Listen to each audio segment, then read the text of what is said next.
Welcome, everyone. My name is Michelle Brandon. I'm the product marketing manager here at Mindplay. I'm joined by Brian Williams, and he is going to join me today for an exciting question and answer session. We're going to learn a little bit more about what Mindplay Education has been up to. Brian Williams is the Vice President of Product here at Mindplay Education. His innovative leadership has greatly contributed to Mindplay's mission of empowering educators and helping improve learning outcomes for students. Brian, can you tell folks a little bit more about yourself? Sure. I've been here for 13 years at Mindplay. I started as a software engineer and moved up through the engineering side of the company and got involved in a lot of the product decisions and driving that innovation. And a few years ago, specialized in that and been doing product management ever since. Outside of work, I'm an Army dad. I live in Tucson, Arizona, and I enjoy the outdoors, beekeeping, gardening, cycling, and anything else that the sun here in Tucson lets me do.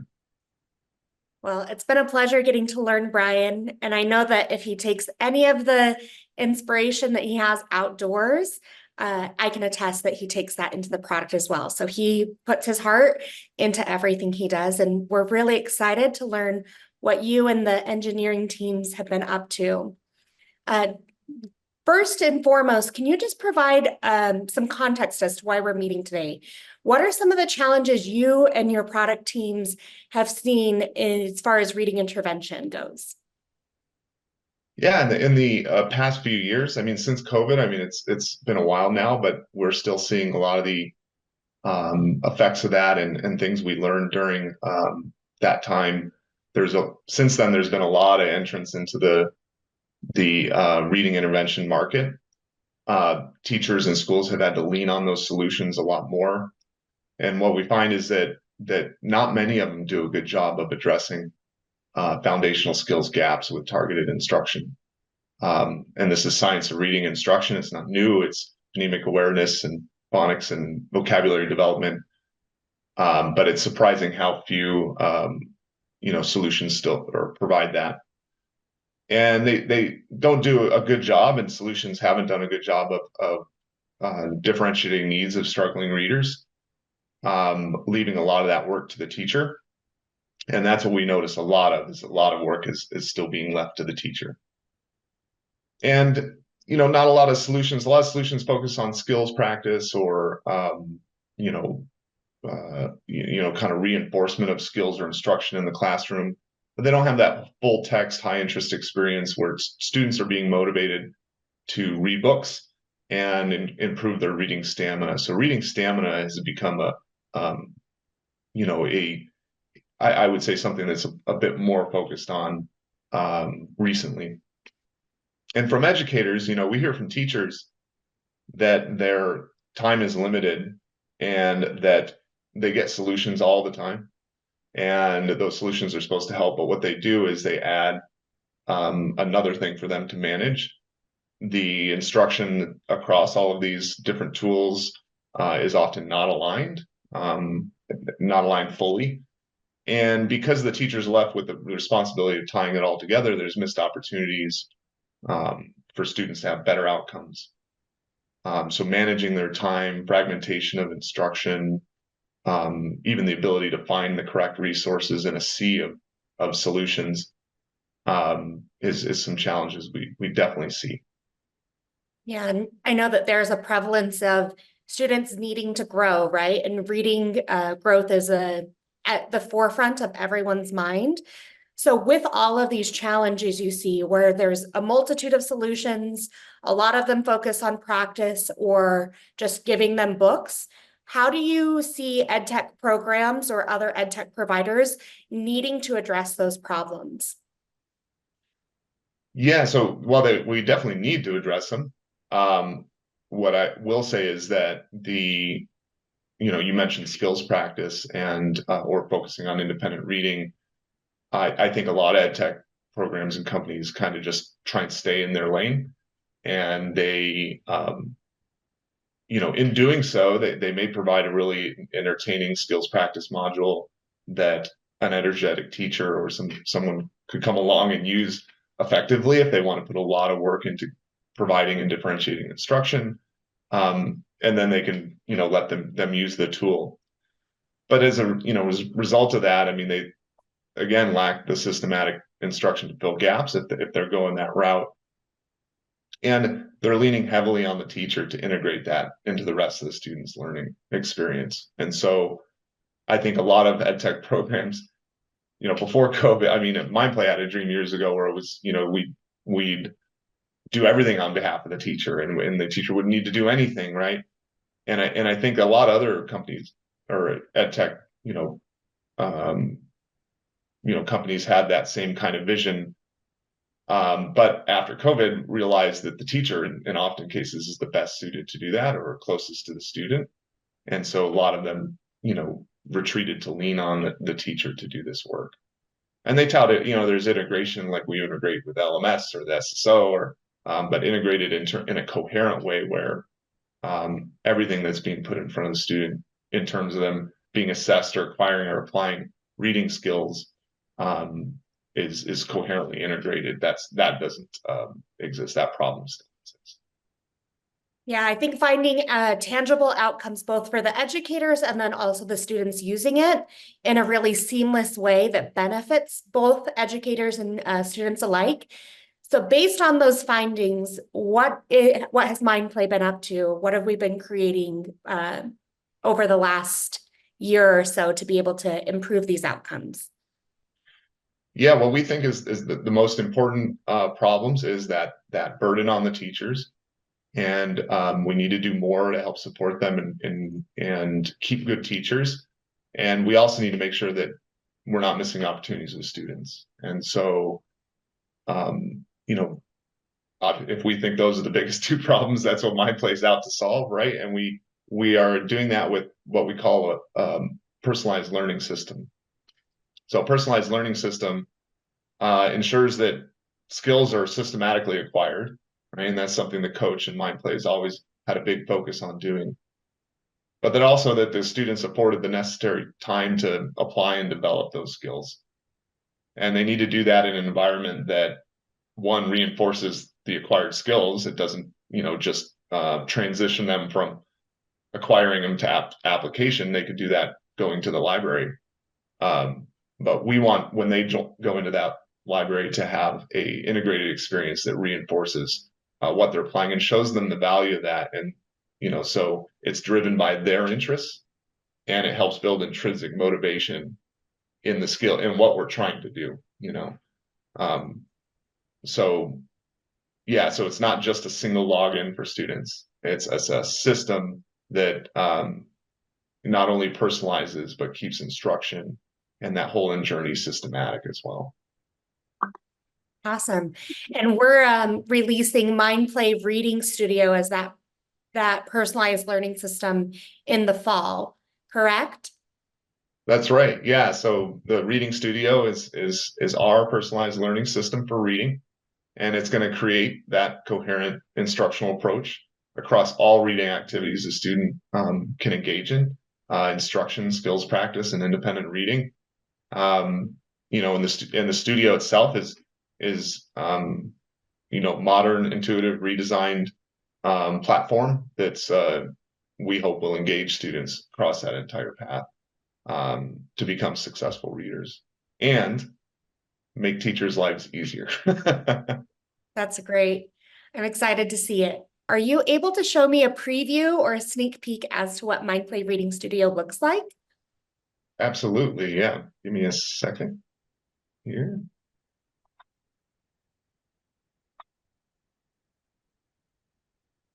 You can see that, right? Yes, that looks beautiful. Yeah. So this is the new integrated teacher dashboard. So at the very top, you can see that teachers are presented with some indication of the implementation success, whether students are using the coach to get their targeted instruction, and how much time they're spending reading as a class. The teacher can switch between classes, and down here they can see all of their students. They can see whether they're online and what they're currently doing, their Lexile status and their improvement in their lexile, their independent reading level, their category and whether they've improved, and their coach usage and time reading. And so, on the teacher dashboard, we really want the teacher to get a snapshot of, are kids using the program correctly? Are they improving? And from there, they are, obviously they want to know more when they see something that doesn't look in place. And so if they click on the student, they can see a dashboard that looks fairly similar to what the student sees when they log in. The student would be able to go right into the library if they're not meeting their minutes goal, or right into the coach if they need to get some coach minutes for the week.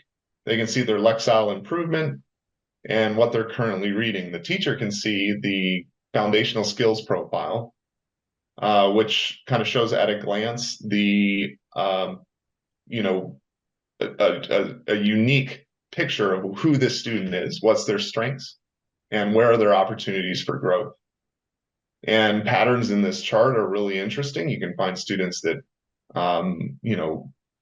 have low phonics scores, and you can see how that affects other areas. And you can see how students are making up for those gaps with individual strengths, which is a really positive story we like to focus on.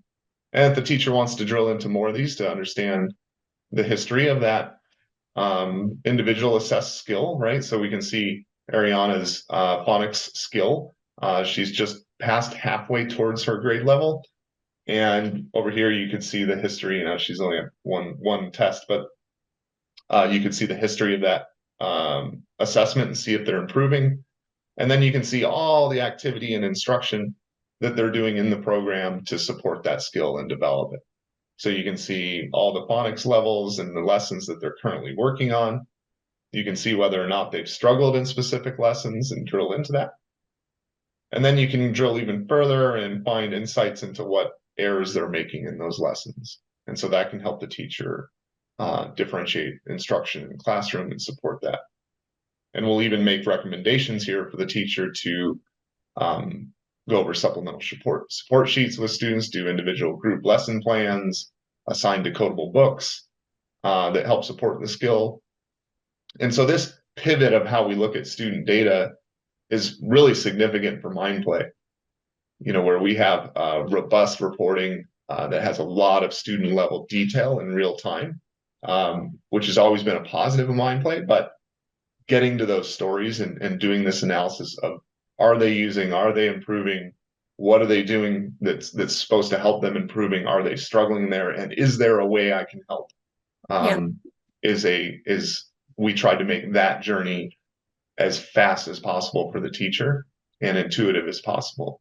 So this is one of the early examples of how we're really focused on optimizing the teacher's time and giving them what they need quicker. Yeah, I love that. That one of the things that we hear or we have heard is that the data helps support where the student is, but we're not replacing the teacher in this instance. To your point, the error report or the errors will be able to find the specific information that the teacher needs to focus so that they can spend their time really impactfully with those students. You mentioned decodable books. Can you tell me a little bit more about what the decodable book collection is? Is that a new release from Mindplay? And how does that continue to support that learning journey for students? Yeah, so the personalized library, accessible here to the teacher and to the student, is let me just a little cover of what the library is, right? Is it's more than a 10,000 high interest, popular fiction, nonfiction, English and Spanish text, whole text, right? That's integrated into the student's experience. They don't just read the books. There's reinforcement from the coach that appears in the books in terms of activities, grammar activities, phonics activities. They are assessed on their comprehension as they're reading books with closed assessments. And there's short answer comprehension question. I mean, there's a lot in there, right? So in addition, so the students can come in here and find books that are in their zone of development, and they can improve their lexile, and they can free read books to build an interest of reading. Now, whether they're in their zone or not, we are still making sure that the skills that they're acquiring and the coach are being reinforced there. So this is an active library. The coach is in there assisting the teacher over the student's shoulder, to make sure that we don't miss an opportunity to reinforce a skill immediately, right? And so this library was, previously it has leveled readers, and so has some content for low grade level students or students who are reading at a very low level. But so we recently added a new library, the Decodable Book Collection, and in there currently we have 176 decodable books, and these are all aligned to the Mindplay phonics scope and sequence. And so whatever book or whatever lesson the student might be challenged with, the teacher can find a book in here that would be interesting to the student and would reinforce and control the text, so that the student can have some success reading a book targeting the concept that they're currently working on with the coach. And they can, in a really tight window, struggle with a skill, acquire that skill, and apply it to the extent they read a full book, a full story they couldn't read before. And so this is one of the ways where you can, foster that motivation for students and that positive, them to start to see The the relationship value of value. right, the relationship between the instruction and application. Yeah, exactly. Yeah. That's amazing. Can you just click on a duck blocks the hike or one of the books? Oh, Yeah. sure. Yeah. Where'd you No, see I'm it? just any of them, really. I'm excited. If you click on it, you can then see again, just this would be focusing on consonant digraph with CK. So we have Right. the coach that's teaching that lesson, and then we immediately have a book that aligns to that skill set. That's That's right. And ours are different because since the coach is helping the student with those skills, and when they're in these books, they're not left alone. They're still in this supported environment. We take our decodable books a step further. The content is very high interest and very new. It's been written this year, and the illustrations are awesome. They're just really engaging for the student, and you see the experience here for the student is very focused, the easily readable and in the controlled text that they need to help develop that skill. So yeah, I mean, we're really excited about the decodable books and think it's a unique entrant into decodable book collections on its own, but integrated into the studio with the assistance of the coach, teaching those skills. We think that's a real game changer. Yeah, this is just one instance that we can clearly see where we're helping them acquire skills and then immediately apply the skills to help reinforce learning. So this is great. I love it. Thank you so much. And those were all of the questions I had, but I want to make sure that we save time from the questions that were submitted during our Q&A time. Obviously, thank you to you and your engineering teams. I know you've been hard at work creating the studio. First question that came through is, when you showed that library, can you explain a little bit about the customization that's available for teachers to control content based on what they see and deeming it appropriate for their students? Yeah, I mean, this comes up often, and you know, even more so. We talked about since everything since COVID, kind of we get into that discussion, but everything has gotten a lot harder on that front. Parents are more involved, teachers are more concerned about what gets put in front of students. So the drive to control or to protect students from content that might be objectionable either to the student or parents or community is very important. So it's something that our support team and teachers spend a lot of time doing. Um, customize the library on the behalf of customers. We provide very complicated interfaces on how to do that for the teachers. But this is one of the things where our approach now, we're in early access with a large group of teachers across the country, starting at the end of the last school year and carrying over in the summer. And when we're doing that, we're communicating with these teachers directly And we do things in a way where we don't give them solutions, say, give us a thumbs up, thumbs down. We discover those problems and solutions from them. So, in a candid email from one of our customers, they said, well, you can give us all these complicated Yeah. interfaces to try and control the library, but you're never going to get it 100%. And so, one of the early things we're going to do is have two modes to manage the library. One is the studio managed, where all the books that are in the grade level appropriate range that we have them marked in the system are shown.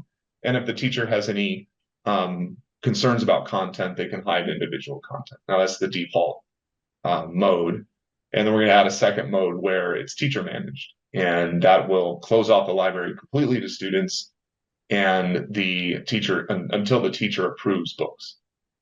And so we'll iterate on that, and we'll provide much more advanced controls later on, down the road. But what we discovered in this early access is that teachers that are really concerned about the content in there would more willingly just go in and find 20 or 30 Yeah. books that they know are okay and approve those and put those in front of their students. So no, it's a great question. It comes up all the time, but it's something that we're learning about still from teachers, and that's great that we're still learning about it, because otherwise we end up with a interface that does not save the teacher time, and doesn't make their life easier, and still doesn't solve the problem of controlling content. Yeah, I think the two valuable things I get there is that it will be intuitive, right? And so it's creating that ease and access that's accessible to teachers. And then I love the fact that you're getting that feedback from partners as well, and they're along for this journey in early access with you as well. Similarly, how can goals be personalized to each student as we take on the challenge of creating a personalized learning environment? When you showed that screen of the teacher dashboard, we see reading coach goals and then library goals. So what customization is either planned or on the horizon as you go through early access? Yeah, so right now goals are set based on grade level, right? And so that's an automatic thing that doesn't involve the student and teacher in that, and that's a problem. We need to make goals something that the teacher is collaborating with the student on setting, so that they're attainable and measurable, all that. But there are goals around usage in reading and in the coach, and as well as improvement there. Our next step is to allow the teacher to adjust those goals for the student, right? So if the student is well off of their Lexile level for their grade level where they should be, the teacher will be able to collaborate with the student and set that goal to something more attainable. So that's something that's coming very soon. And then we're also going to be extending that to the student and prompting the student to set attainable goals. And that interface might look a little bit different than the teachers, but ultimately allowing the student to set the goals directly is a really important part of our intrinsic motivation kind of story, right? We want them setting goals around important things. And so if we want them to do that, they need to be able to set attainable near-term goals as well that build to that. Yeah, and it Uh, creates a sense of ownership, right? Like if you have a goal that's preset for you, great. But when you have a voice in that, you have the ability to have a sense of ownership in your learning. yeah, and the goal setting for teachers, we're approaching that in a way where teachers can break down long-term goals into quarterly goals or those kinds of things to help support IEP writing and their ability to track goals for other reasons as well. And so to that point, we'll be extending goals beyond, the high level usage and improvement. We'll be going into, you know, setting goals on completing lessons for the week and those kinds of things as well. Skills aligned. All right. Well, last question we have time for are, do teachers have the ability to disable the library, especially when we talk about intervention? How do we make sure that students, that balance, and why is it important for them to be in both? Yeah, so this is something, where we're seeing, especially our MBRC customers, when they come over, seeing the library as something that the students earn um, by getting their coach time, right? They're seeing it as a dessert for their instruction. The problem with that is it really violates how we see it.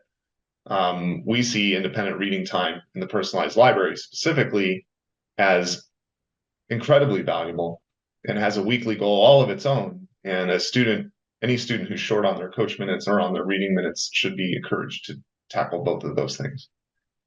The personalized library reinforces what they're learning in the coach and has a lot of value in reinforcing an immediate application.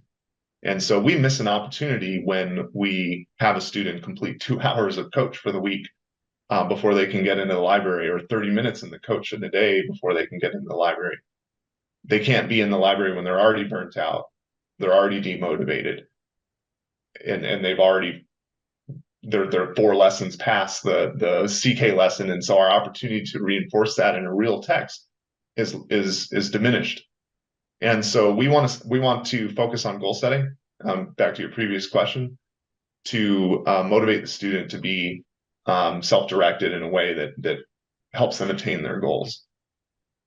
We don't have a plan right now to make broad, limits, place broad limits on when the student can get into the library and not. Now, that being said, I mean, have the ability to turn off the library in certain settings, right? The teacher can certainly switch the library into the teacher managed mode, and so he or she limits how much text is there.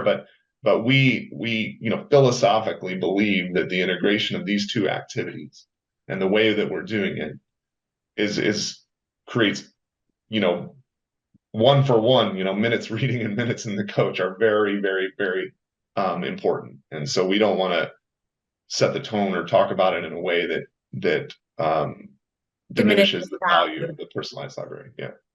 Yeah, I love you and I talk a lot and dream a lot about an opportunity where a student learns something in coach that they didn't know earlier in the day.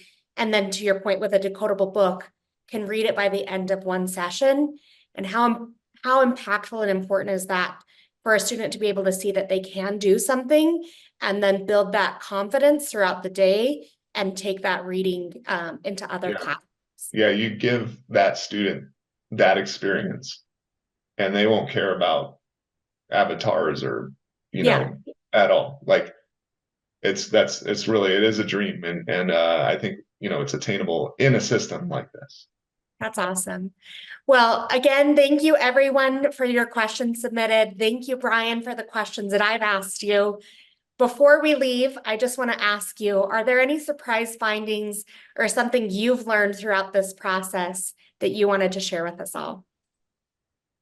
Yeah, so the I've been here for many years, like I said, and the reporting's always been a challenge, getting it to where it fits the needs of all teachers and can work for every environment. And so our practice in years past has been to, if someone needs something on a report, we put it in. If something needs a report, we put it in. And unknowingly in our infancy, we're an old company, but I guess in terms of our approach to product management, we're babies. And so, you know, we, I maybe in years past, I thought, well, maybe we can't fix it. Maybe reporting is just always going to be hard, right?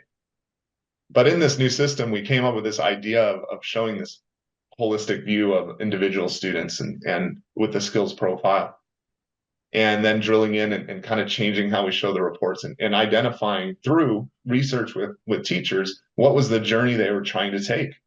Yeah. And once we knew that, I was like, oh yeah, that has been the problem. A lot of the data that's there is right from the previous reporting. And so to me, it's like, well, it's just shown on different screens, and what's the difference? But I put that in front of early access customers, and um, you know, received really great feedback about them showing the spider chart to their interventionist and them immediately understanding it and knowing how they can help with the student just by the spider chart.